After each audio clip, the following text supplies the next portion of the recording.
It's March 17th, and we're joining you today from SpaceX in Hawthorne, California. We're following along with the Dragon Freedom spacecraft as we await Crew 9 beginning its 10:05 p.m. Pacific, 1:05 a.m. Eastern departure from the International Space Station, with NASA astronauts Nick Hague, Suni Williams, Butch Wilmore, and Roscosmos cosmonaut Aleksandr Gorbunov. I'm Veronica Foreman, a senior sales manager here at SpaceX. And I'm Sandra Jones with NASA Public Affairs and Communications. It is so great to be back here. It is really great to have you back, Sandra. And of course, thank you to everyone tuning in to watch live coverage of Dragon completing its 9th crew rotation mission to the space station through NASA's Commercial Crew Program. Crew 10 arrived on station on Sunday, March 16th at 12:04 a.m. Eastern. That's March 15th for those of us here in the Pacific time zone. And they will be taking over for Crew 9, who are now headed home. That's right, and Crew 10 did launch just a few days ago on March 14th with NASA astronauts Anne McClain, Nicole Ayers, JAXA or Japan Aerospace Exploration Agency astronaut Takuya Onishi, and Roscosmos cosmonaut Kirill Peskov. They've spent a couple days in space, with those days docked to the International Space Station being what we call a handover period, where they learn to live and work on station from the crew that's about to leave. Now, the returning Crew 9 members today are NASA astronauts Nick Hague, Suni Williams, Butch Wilmore, and Roscosmos cosmonaut Aleksandr Gorbunov, which you see on your screen right there. Suni and Butch spent 285 days on the International Space Station, where they conducted over 4,500 orbits and traveled more than 121 million statute miles. Nick and Aleksandr spent 170 days on the International Space Station, conducting over 2,700 orbits and traveling more than 72 million statute miles. The crew is currently suited, and the Dragon and station hatches are both sealed in preparation for Dragon's departure. Once Dragon departs the station, the crew's flight home is expected to last just around 17 hours. Shortly after separation, Dragon will use its Draco thrusters to move away from the station in a series of carefully choreographed maneuvers, also called departure burns, to increase the distance between the spacecraft and the space station. Dragon will also execute a phasing burn to lower its orbit and line the spacecraft up with its landing location. Following phasing, Dragon will complete deorbit, re-entry, and splashdown. During the deorbit sequence, several events occur, including trunk separation, closure of the nose cone, a deorbit burn, deployment of the drogue and main parachutes, and finally splashdown. Dragon is targeted to splash down off the coast of Florida on Tuesday, March 18th at approximately 2:57 p.m. Pacific, 5:57 p.m. Eastern, where it will be picked up by the SpaceX recovery vessel Megan, and our recovery teams will help to egress or exit the crew from the Dragon spacecraft. And today on board the International Space Station is the Expedition 72 crew, being led by the current space station commander, Aleksandr Gorbunov of Roscosmos. Last week, NASA astronaut Suni Williams handed over command of the space station to him ahead of her upcoming departure today. Also on board space station is NASA astronaut Don Pettit, as well as cosmonauts Aleksandr Gorbunov, Yvonne Wagner, and of course, the recently arrived Crew 10 astronauts. Now, just like its approach to the International Space Station, Dragon's departure and deorbit is designed to be fully autonomous, requiring no action from the crew on board. NASA astronaut Anne McClain helped the crew. Freedom SpaceX on the Big Loop. Final reconfigurations for undock complete and nominal. Houston and Hawthorne teams have pulled go for undock sequence start at 0500 Zulu. I'm looking for you to confirm visors down and crew are ready for undock and departure at the planned time.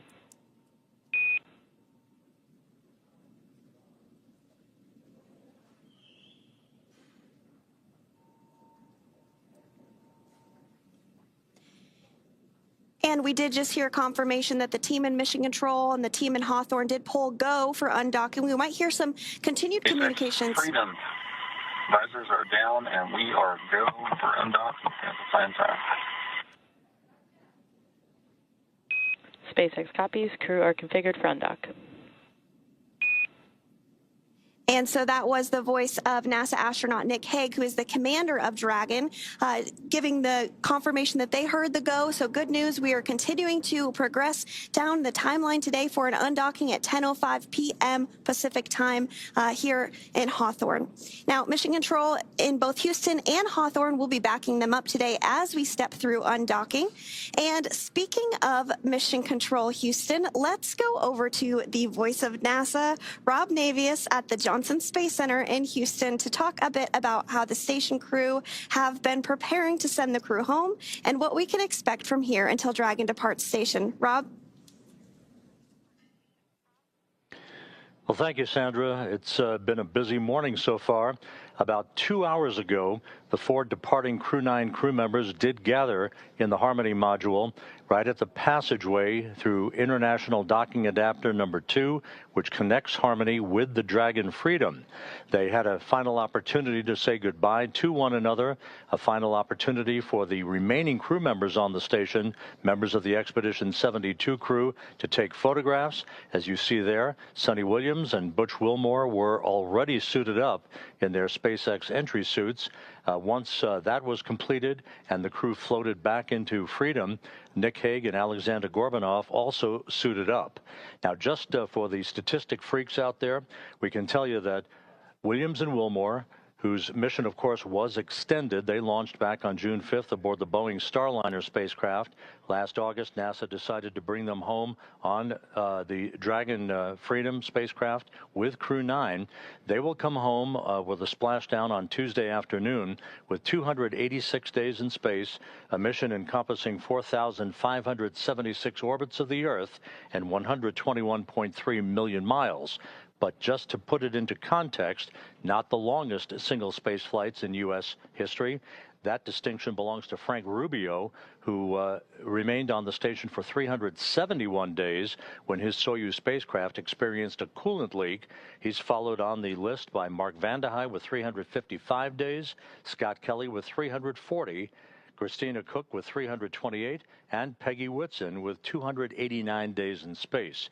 So although Williams and Wilmore have in fact had an extended mission, it's not a record-breaking mission.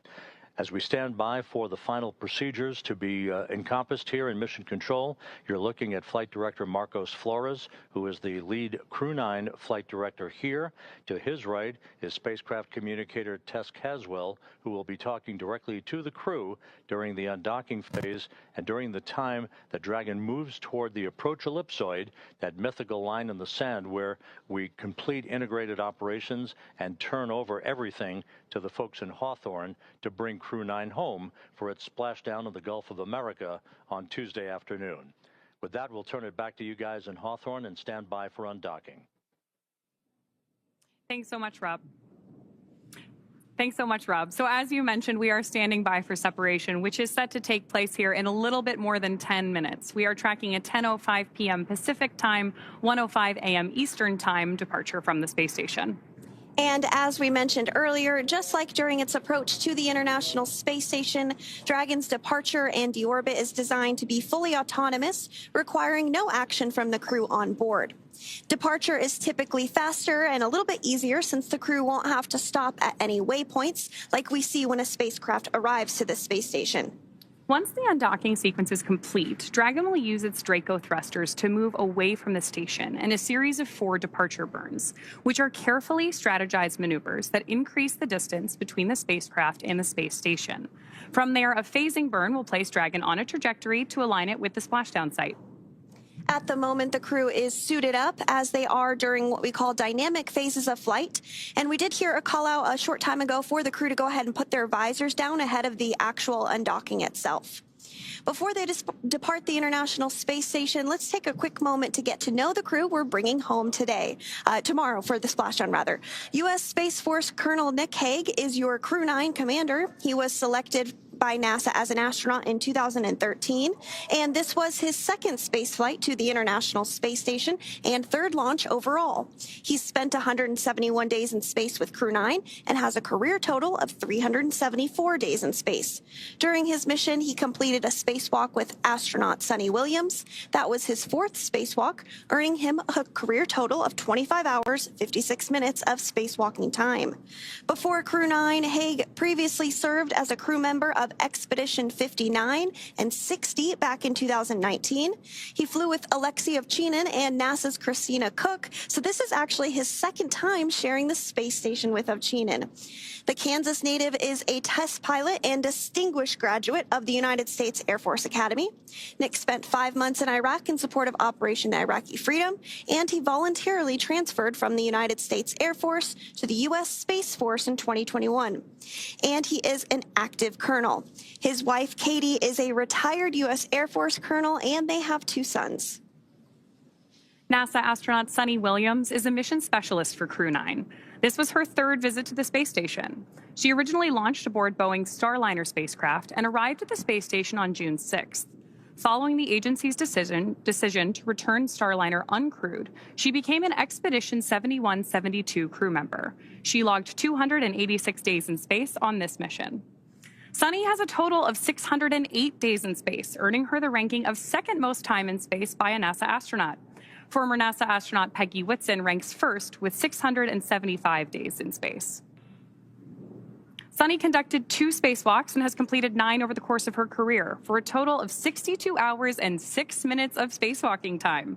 She ranks 4th on the list of cumulative time spacewalking by a NASA astronaut. Previously, she served on Expedition 14 and 15 in 2007, and again with Expedition 32 and 33 in 2012.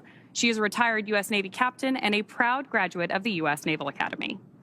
Next up is NASA astronaut Butch Wilmore, who is also serving as a mission specialist today. This is his 3rd space flight, and just like Suni, he logged 286 days in space. He conducted 1 spacewalk and has completed 5 over the course of his career, earning him a total spacewalking time of 21 hours, 2 minutes. He's flown on 4 different spacecraft throughout his career: Space Shuttle Atlantis, Soyuz, Boeing Starliner, and now the SpaceX Dragon. Previously, the Mount Juliet, Tennessee native served on STS-129 in 2009 and Expedition 41 and 42 from 2014 to 2015. Wilmore is also a retired captain in the U.S. Navy. Aleksandr Gorbunov is the 3rd mission specialist serving on today's mission. Crew 9 was his 1st spaceflight to the space station, earning him a total of 171 days in space over the course of his career. Gorbunov, along with Nick Hague, saw the arrival of 4 visiting vehicles and saw the departure of 4 as well. The duo orbited the Earth more than 2,700 times. Before his cosmonaut selection in 2018, Gorbunov worked as an engineer for a Rocket Space Corporation and helped support cargo spacecraft launches from the Baikonur Cosmodrome. There is an amazing amount of diversity and experience behind the crew coming home today. Yes, absolutely. And so we are targeting undocking today at 10:05 p.m. Pacific, just a few minutes here from now. There will be an undock command that is sent first. That is expected at 10 p.m. Pacific time. And then it'll take a few minutes for us to actually see the physical separation and everything. But we are getting views right now of Dragon Freedom. What you see on that black portion of your screen there is some of the solar rays that help collect power for the spacecraft. That will remain intact during the phasing, which is about 17 hours for this particular flight. But before splashdown tomorrow afternoon, which we are targeting at 2:57 p.m. Pacific, that portion of Dragon will actually be jettisoned. So it'll just be the white portion that we'll see splashdown. But we're not quite there yet. First, we need to have the spacecraft undock. So again, targeting undock at 10:05 p.m. Pacific time this evening. That's absolutely right, Sandra. So right now what we're doing on board Dragon is preparing for that undocking sequence to be commanded. Undocking from the space station basically involves separating the umbilicals and those attachment hooks that we use to dock Dragon to the space station. So we're effectively doing what we did during the docking procedure here, but in reverse. All of that in preparation for splashdown tomorrow. Freedom, SpaceX on the big loop, undock sequence commanded. And right on schedule, we've got confirmation of that undocking sequence command. Freedom copies.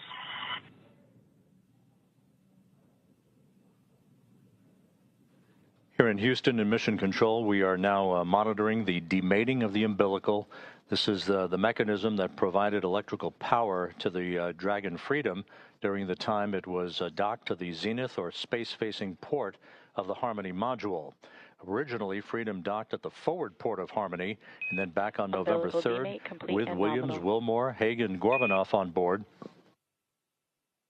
Umbilical demate reported to be complete. As we stand by for the initiation of the opening of the hooks, 2 gangs of hooks, 12 hooks in all, holding Dragon to the docking port on the zenith side of Harmony. Again, Harmony was the port of call for Freedom initially when it arrived back in September. The forward port itself, it experienced a relocation maneuver with Hague, Gorbunov, Williams, and Wilmore on board back on November 3rd to move from the forward port to the zenith port, a short spin around the block to reposition that spacecraft where it has been mated and docked to the International Space Station since last November. 3.5 minutes away from physical separation.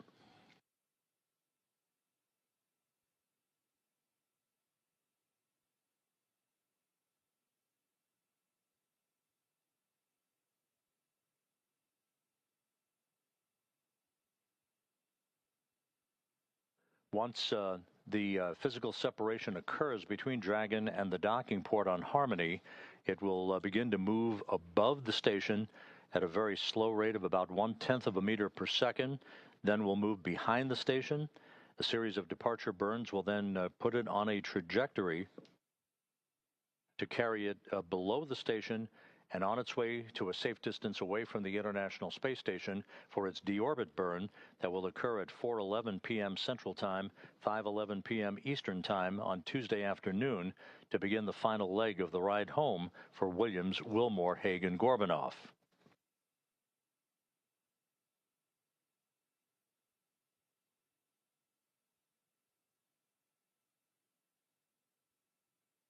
Two and a half minutes to go until physical separation. All systems reported to be in great shape.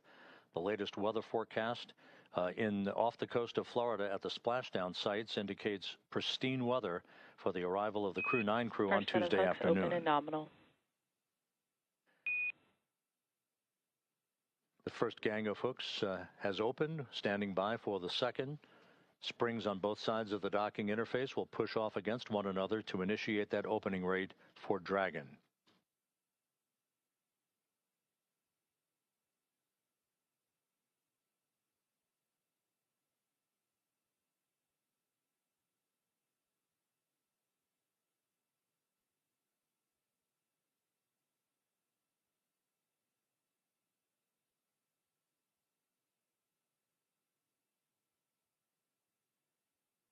"90 seconds till physical separation.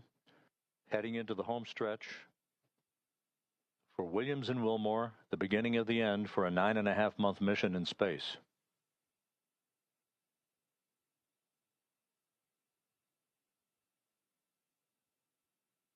The interface between Dragon and the International Docking Adapter no longer sealed.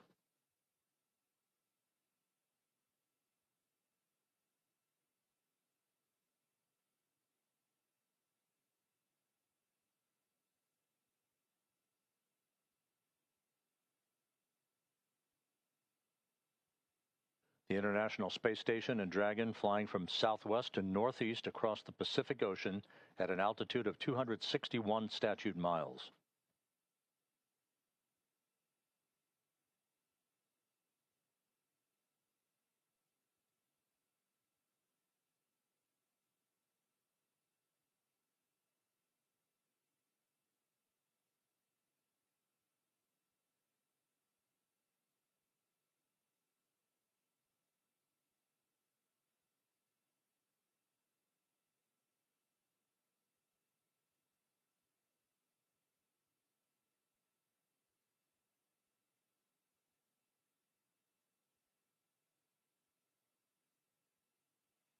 All hooks open. All hooks are open. And undocking confirmed. Freedom is free of its moorings. Suni Williams and Butch Wilmore begin their belated trip home. Separation confirmed.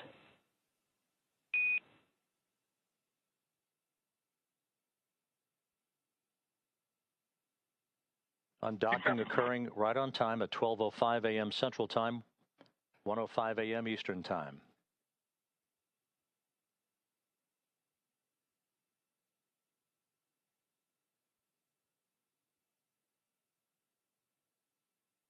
Good motion, good stability on Dragon as it backs away. Freedom, SpaceX on the big loop, depart burn 0 nominal.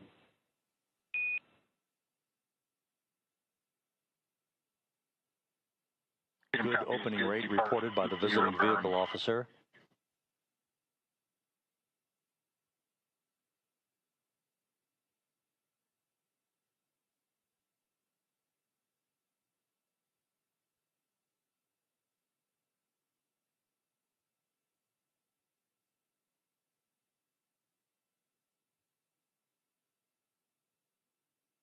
Dragon's attitude control system functioning as advertised.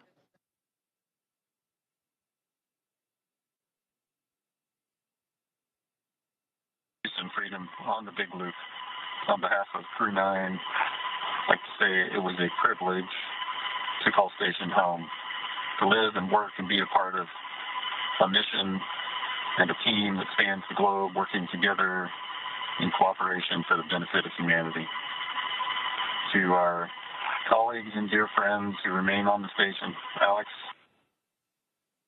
and Vapor Top Grill, we know the station's in great hands. We're excited to see what you guys are going to accomplish, and we'll be waiting for you. Crew 9's going home.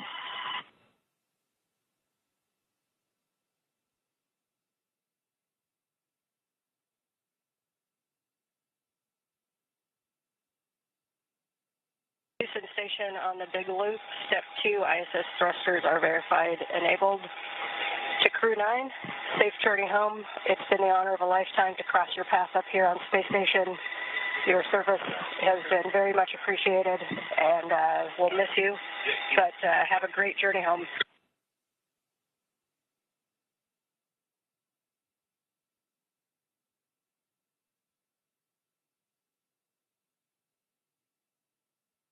Crew 9, and this is Zach. I wish we could spend more time with you guys, but many people who love you and whom you love are waiting for you, so safe travel, Godspeed.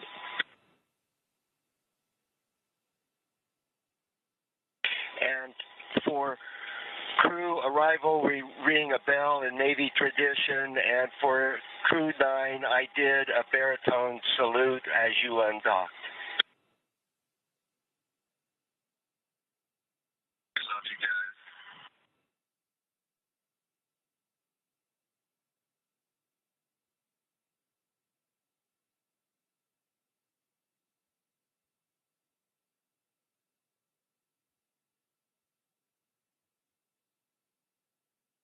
So an exchange of poignant words between the Dragon commander, Nick Hague, as well as the Crew 10 crew, the newly arrived Crew 10 crew members, Anne McLean, Takoya Onishi, and Don Pettit, offering their best wishes and Godspeed for a safe return to Earth on Tuesday afternoon for the quartet aboard the Dragon Freedom.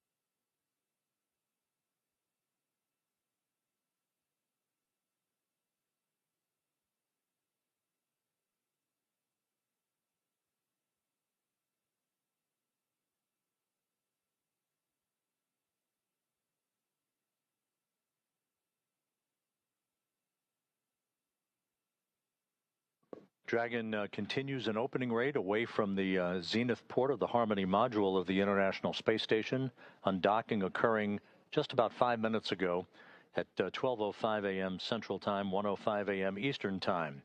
Now, coming up here in the next minute or so will be the spacecraft's exit from what is called the keep-out sphere. That is the first imaginary line between the space station and the departure corridor for the Dragon itself.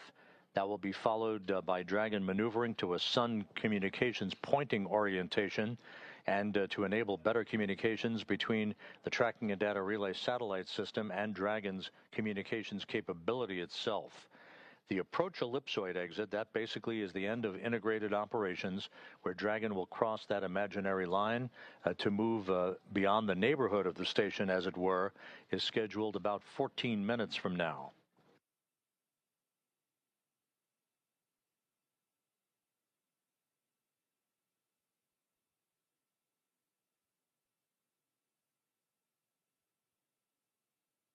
The departure one burn now complete, all nominal. Depart burn 1 nominal. Your go to DOF suits per procedure 4.012, and a final reminder that the big loop will be deactivated following Dragon's exit from the approach ellipsoid.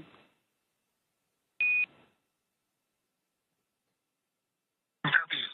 Good depart one burn, and we are good to DOF suits. That's in work momentarily. We'll expect to go off big loop when we get outside the filter. That's a good readback, Freedom. With all the Freedom thrusters operating in perfect fashion, the acknowledgement by the spacecraft communicator in Hawthorne to Commander Nick Hague aboard Freedom that the crew has been given the go-ahead to get out of their entry suits for the time being, get into more comfortable clothing as Dragon continues its traverse away from the International Space Station. This will continue throughout the course of the overnight hours into tomorrow afternoon, a series of pre-programmed maneuvers that will enable Freedom to be in a position for its deorbit burn on Tuesday afternoon. That deorbit burn is scheduled to take place at 4:11 p.m. Central Time, 5:11 p.m. Eastern Time. It'll be a 7-minute, 29-second braking maneuver to enable Dragon to slip out of orbit. Its velocity slowed by 53.2 meters per second, enabling it to begin its high-speed entry back through Earth's atmosphere and a parachute-assisted splashdown off the Gulf of Mexico and the Gulf of America at 4:57 p.m. Central, 5:57 p.m. Eastern Time.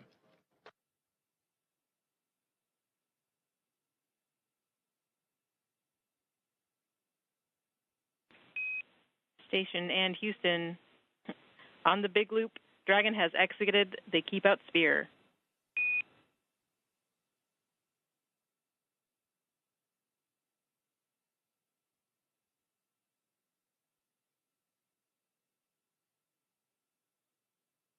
Station copies. Freedom, SpaceX McLean, on the big loop. acknowledging. Dragon has exited the approach ellipsoid and is on a 24-hour safe free drift path. Configure comm for Dragon to ground in preparation for big loop deactivation.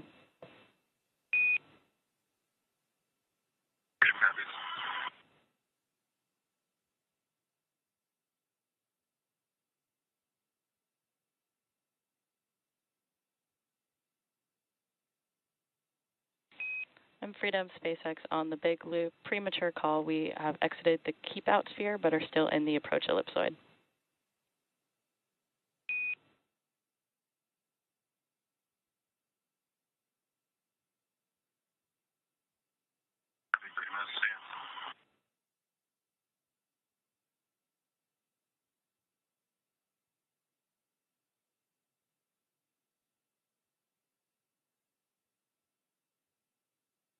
SpaceX Freedom, come check on the hidden light. Freedom, we have you loud and clear. How us?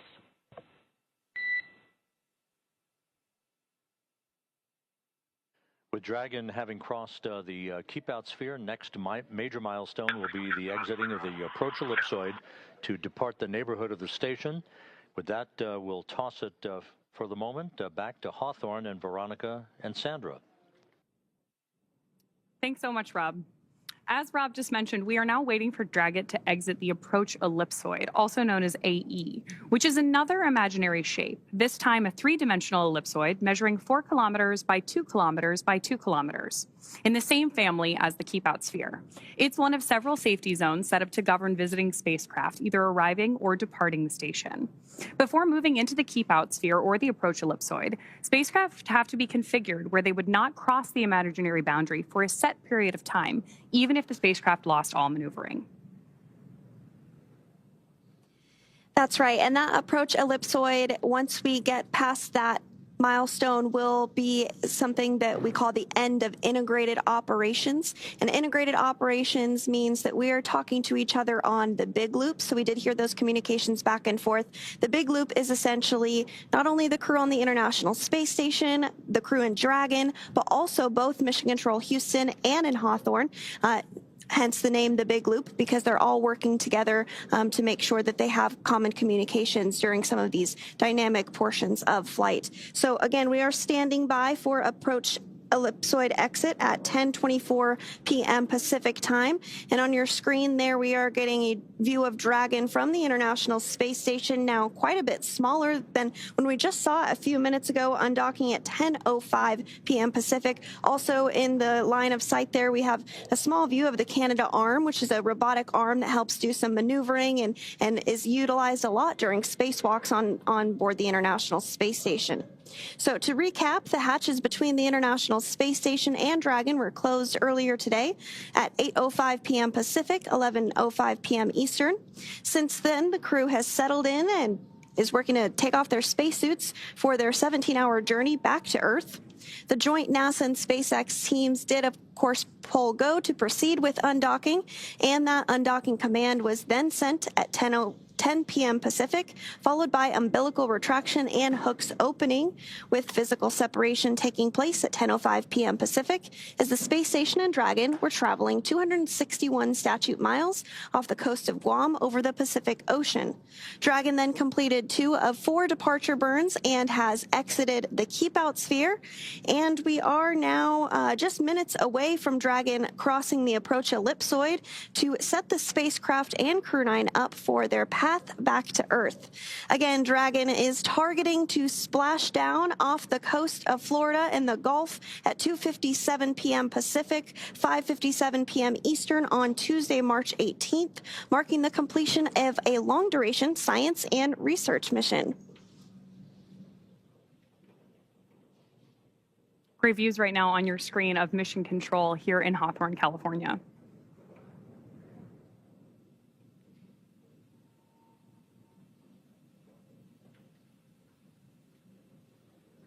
It looks like we're starting to get maybe some views there of Dragon as well. These views are being controlled by one of the flight controllers in Mission Control Houston called Cronus, and they help to make sure that the cameras are in position to view not only visiting vehicles that are arriving and departing, but also help to ensure that cameras are in position to get great Earth views, ensure that perhaps if we're flying over a natural disaster like a hurricane or a wildfire, they are ensuring that those great cameras on board the International Space Station are being put to good use to capture all of the science and research that we can aboard the microgravity laboratory. And, you know, fun fact, actually, the International Space Station will be celebrating 25 years of continuous human presence this November. So if you are younger than 25 years old, you have never known a day in your life where there was not a human being living and working aboard the International Space Station. That is so cool to me. It's just this amazing step forward for human exploration in space. And with that, we're going to check back in with Rob Navius at the Johnson Space Center one more time. Go ahead, Rob. Thank you, Sandra. You mentioned that continuous presence on board the International Space Station. We are approaching the point of the approach ellipsoid exit, which will mark the end of integrated operations with the International Space Station and the flight control team here in Houston. Just a reminder, on board, 7 crew members representing 3 nations: Alexei Ovchinin, the station commander, and his Roscosmos colleagues Ivan Wagner and Kirill Peskov, Anne McLean, Nicole Ayers, and Don Pettit of NASA, and Takoya Onishi of the Japan Aerospace Exploration Agency. Ovchinin, Wagner, and Pettit are next up to depart the station on April 19th. They are scheduled to return home to the steppe of Kazakhstan and a parachute-assisted landing on April 19th U.S. time, April 20th in Kazakhstan.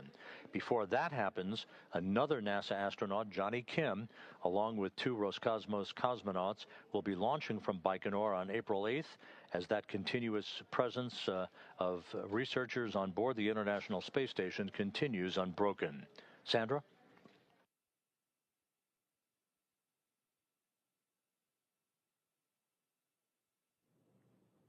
And thank you so much, Rob, for that update. We really appreciate you joining us here as you spent your evening in Mission Control Houston. Again, we are continuing to get these views following Dragon's undocking from the International Space Station at 10:05 p.m. Pacific time. That sets us up for a splashdown tomorrow afternoon at 2:57 p.m. Pacific time off the coast of Florida. And so we did mention that the crew was busy with a lot of science and research investigations during their time on board the International Space Station. That really is the whole point of the International Space Station, is to conduct science and research investigations, eventually leading to longer duration missions to the moon and then on to Mars.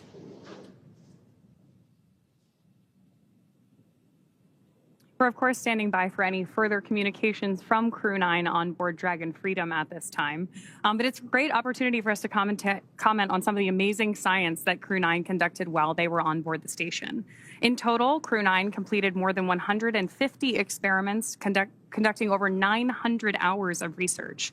Following their splashdown tomorrow, some of those time-sensitive experiments will be among the first offloaded off the capsule and then returned to various research facilities across the country so that the science can continue. And in addition to that science, they also completed a few spacewalks, one of which was to actually swab the outside of the International Space Station for microorganisms to see if anything might potentially be able to survive the harsh environment of space, which is pretty interesting. Another one was a spacewalk to remove a radio frequency group, or the RFG. NASA astronaut Suni Williams was able to successfully remove that, which was a big milestone for NASA. And as you mentioned, over 530 hours specifically dedicated to NASA science between NASA astronauts Butch Wilmore and Suni Williams. So that just goes to show the great use that the microgravity lab has for science and research on the ground.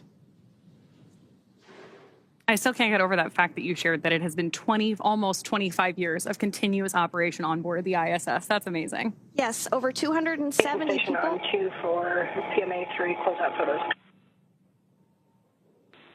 Go ahead, Ann. I just downlinked the card with all of the PMA 3 and IDA and Dragon Hatch photos, as well as Crew 9 departure. Those are on SSC 17. Copy, 1-7. And just want to clarify, also on 17, I did a whole series of kind of inspection documentation photos before departure, and then a series after departure per the instructions. So 2 different folders with before and after photos. We copy.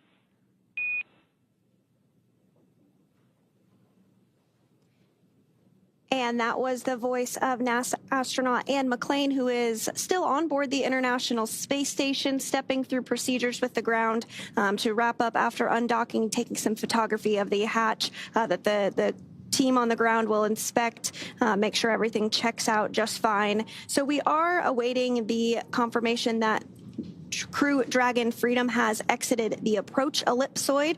We're expecting that here in just a couple of seconds here, really. So we might hear that call out here shortly. And again, if you're just joining us, the approach ellipsoid is a 3-dimensional ellipsoid measuring 4 kilometers by 2 kilometers by 2 kilometers in the same family as the keep-out sphere. One of the key differences with the AE is that vehicles outside of it have to be on what we call a 24-hour safe free drift trajectory, which means that the spacecraft would not cross into the approach ellipsoid for at least 24 hours again, even if it lost all maneuvering.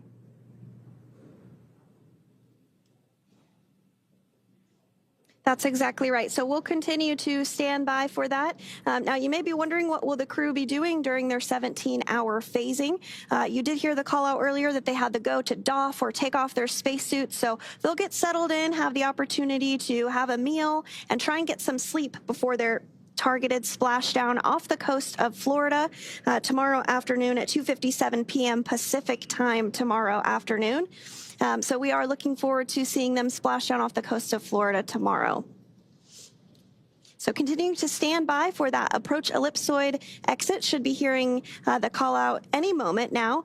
And that will really end the portion of integrated operations between the Space Station Dragon, Hawthorne, Mission Control, and Mission Control Houston as well. Freedom, SpaceX on the Big Loop. Dragon has now exited the approach ellipsoid and is on a 24-hour safe free drift path. Please make sure that comm is configured for Dragon to ground.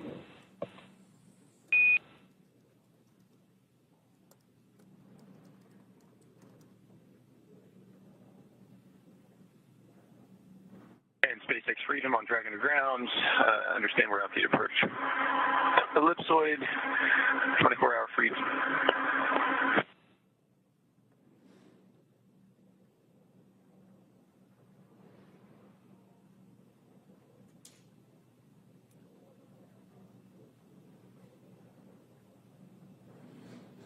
Good confirmations there, both from Mission Control and Dragon.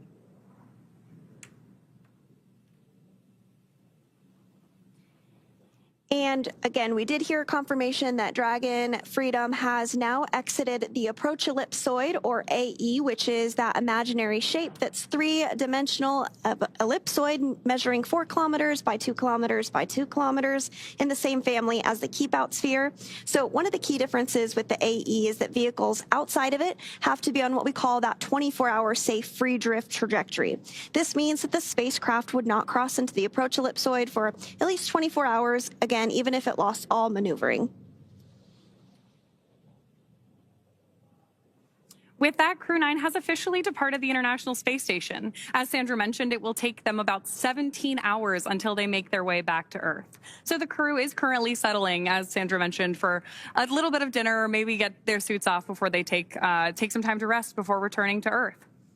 Dragon is, of course, targeted to splash down off the coast of Florida tomorrow at 5:57 p.m. Eastern, 2:57 p.m. Pacific on March 18th, followed by the crew getting picked up at sea by a SpaceX recovery vessel. As they rest up, our teams here will continue to keep an eye on the weather to ensure a safe return for Dragon and our Crew 9 astronauts. And though our coverage here in Hawthorne today is wrapping up for now, we will turn it over to the NASA team in Houston to take us through the next phases of the Crew 9 mission. Our friends at the Johnson Space Center will provide continuous live audio-only coverage along Crew 9's journey home until we rejoin tomorrow. You can find the audio-only link by visiting nasa.gov/live and clicking the mission audio link, or by searching for NASA Mission Audio Live Feed on YouTube at go.nasa.gov/live ISS. Meanwhile, we'll rejoin you for live visual coverage starting roughly 1 hour prior to splashdown at 1:45 p.m. Pacific. As always, you can find mission updates on X at NASA, at SpaceX, and on the web at nasa.gov. Thanks so much for watching. We'll see you and our Crew 9 astronauts soon. Don't miss out. Log on to Oneindia.com for more updates.